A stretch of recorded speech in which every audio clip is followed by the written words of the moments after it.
ఆరోగ్యం అంటే natural food. Nature మంత్ర ఇప్పుడే మీ ఇంటికి తెచ్చుకోండి.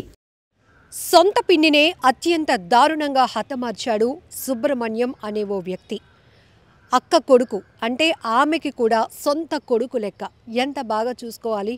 ఆమెకు కూడా ఒక్కగానొక్క కొడుకు. భర్త చనిపోయాడు, విజయవాడలో ఉంటుంది.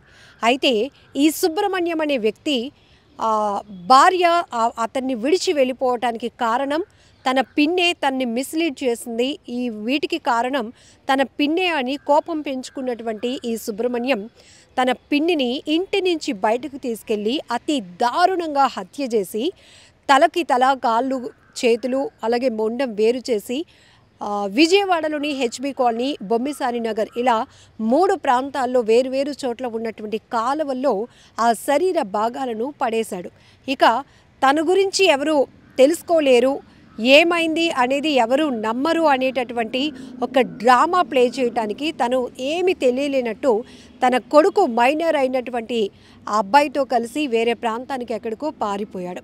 అయితే ఈ ఘటన గత నెల 30వ తేదీన ఆమె మిస్సింగ్ కంప్లైంట్ విజయవాడ పోలీసులు ఫైల్ చేశారు. అప్పటి నుంచి ఆమె కనిపించకుండా పోయింది. 1వ తేదీన 30వ తేదీన ఇంటి నుంచి బయటకు వెళ్ళినటువంటి ఆమె మళ్ళీ తిరిగి ఇంటికి రాలేదు. 1వ తేదీన అందరికీ పెన్షన్లు పంపిణీ చేస్తున్నట్టుగానే ఇదేంటి విజయలక్ష్మి ఈరోజు పెన్షన్ తీసుకోవడానికి రాలేదు అంటూ కుటుంబ సభ్యులకు సమాచారం ఇచ్చారు. ఆ క్రమంలోనే ఫ్యామిలీ మెంబర్స్కి కూడా చాలా డౌట్స్ వచ్చి లోకల్గా ఉన్నటువంటి పోలీస్ స్టేషన్లో కంప్లైంట్ ఇస్తే అదృశ్యం కింద కేసు నమోదు చేసి ఆ తర్వాత కేసుని విచారణ కొనసాగిస్తున్న క్రమంలోనే అక్కడ స్థానికంగా ఉన్నటువంటి ఒక చెరువులో ఆమె తల కనిపించింది. ఆమె తల భాగాన్ని పోలీసులు గుర్తించి కుటుంబ సభ్యులకు ఇన్ఫర్మేషన్ ఇవ్వగానే ఒక్కసారిగా ప్రతి ఒక్కరూ గొంతు ఎండిపోయేలా గగ్గోలు పెట్టారు. అత్యంత దారుణంగా ఆమెను హతమార్చింది ఎవరు? 60 ఏళ్ల వయసులో ఉన్నటువంటి విజయలక్ష్మిని అత్యంత కిరాతకంగా హత్య చేయాల్సిన అవసరం ఎవరికి వచ్చింది అనే కోణంలో ప్రతి ఒక్కరికి గుండెలు జారిపోయినంత పని అయిపోయింది. ఇమీడియట్గా హత్య కేసు కింద పోలీసులు ఆ కేసును, మిస్సింగ్ కేసును డైవర్ట్ చేసి విచారణ కొనసాగిస్తున్న క్రమంలోనే సుబ్రహ్మణ్యం ఎవరైతే ఈమె అత్యంత దారుణంగా హత్యకు గురైనటువంటి విజయలక్ష్మికి అక్క కొడుకైనటువంటి సుబ్రహ్మణ్యమే ఈ హత్య చేశాడు. ఇందులో మరింత బాధాకరమైన విషయం ఏంటంటే సుబ్రహ్మణ్యం ఒక్కడే కాదు, అతని కొడుకు మైనర్ అయినటువంటి అతని హెల్ప్ కూడా తీసుకొని ఇద్దరూ ఇలా హత్యకు ప్లాన్ చేసి హత్య చేసి అక్కడి నుంచి పరారైపోయిన విషయం వెలుగులోనికి వచ్చింది. అత్యంత దారుణం. ప్రస్తుతం వాళ్ళైతే పట్టుకునే పనిలో విజయవాడ పోలీసులు ఉన్నారు. ఎంత కిరాతకమైన ఘాతుకాలకు పాల్పడుతున్నారంటే ఇంత దారుణమా?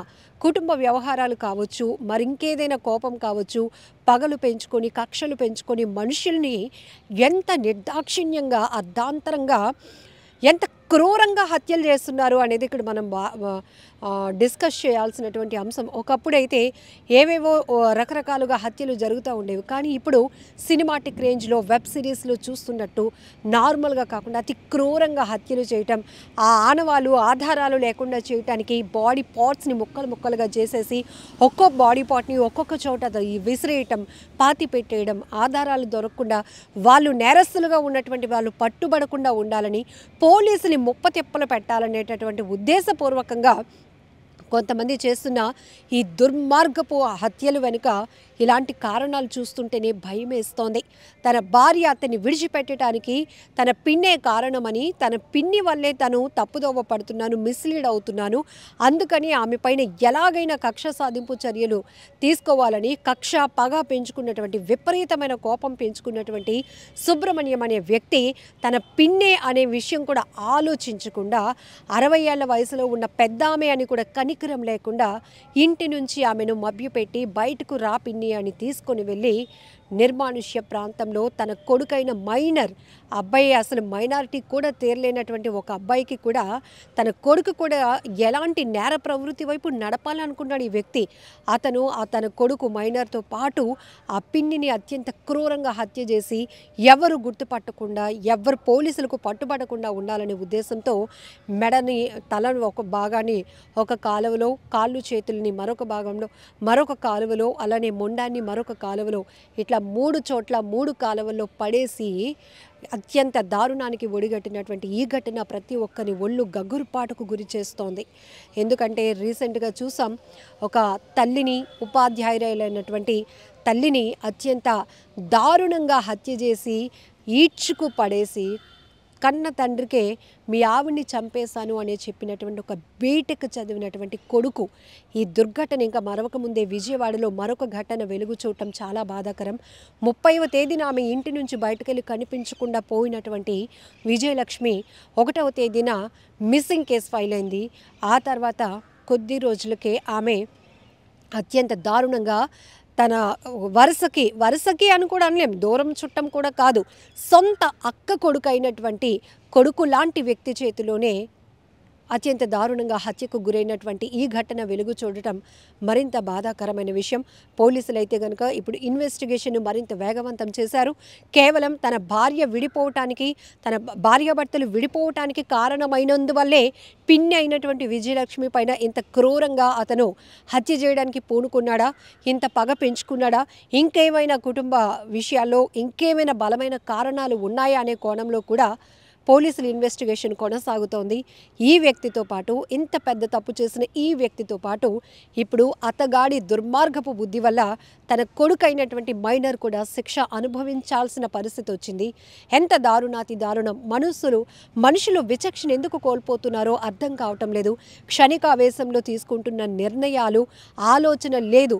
తెలివి తక్కువతనంతో తీసుకుంటున్నటువంటి నిర్ణయాల వల్ల హంతకులుగా మారిపోతున్నారు. వాళ్ళ లైఫ్ పోతోంది. ఇతర కుటుంబాలకు కూడా తీవ్ర విషాదాన్ని నింపుతున్నటువంటి పరిస్థితులు నెలకొంటున్నాయి. ఏది ఏమైనా చాలా బాధాకరమైన ఘటన విజయవాడ హెచ్బీ కాలనీలో జరిగింది. ఈ ఘటనపై మీరేమంటారో కామెంట్ బాక్స్లో మెన్షన్ చేయండి. నిజంగా ప్రస్తుతం ఉన్నటువంటి సమాజం దేనికి ప్రయారిటీ ఇస్తుంది?